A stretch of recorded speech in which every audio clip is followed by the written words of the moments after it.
Ndagusuje cyane kandi nkomeje kukwifuriza kugira ibihe byiza udahwema gukurikirana Bivugwe TV umunsi ku munsi ko bwije nuko bukeye. Ndagushimiye cyane kandi wowe wakoze subscribe, nawe niba utaraduha subscribe wareba wanditse subscribe ubundi ugakora no kunzogera, urabukoze cyane.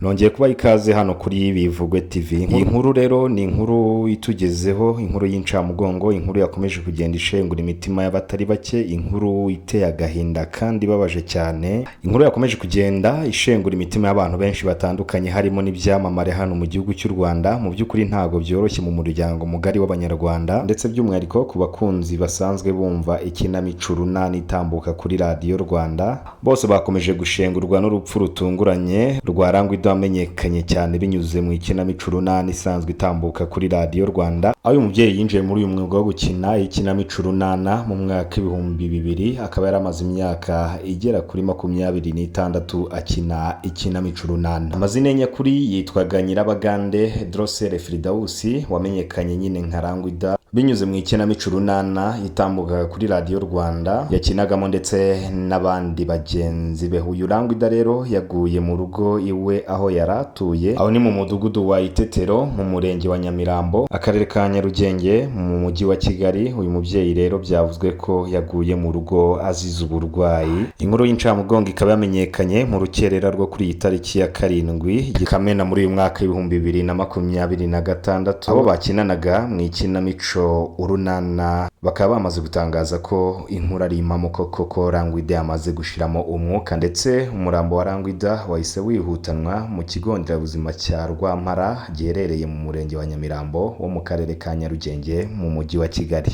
Rangwida akaba yari umubyeyi w'imyaka 64 y'amavuko, akaba yari afite abana bagera kuri 4, ndetse rero uyu mwuga wo gukina ikinamico runana akaba yarawinjiyemo mu mwaka 2000. Twihanganishije umuryango w'uyu mubyeyi, by'umwihariko umuryango mugari w'abanyarwanda, ndetse kandi by'umwihariko abakunzi b'ikinamico runana. Mukomeze kwihangana kandi mukomere, kandi dukomeje kubifuriza kugira ibihe byiza.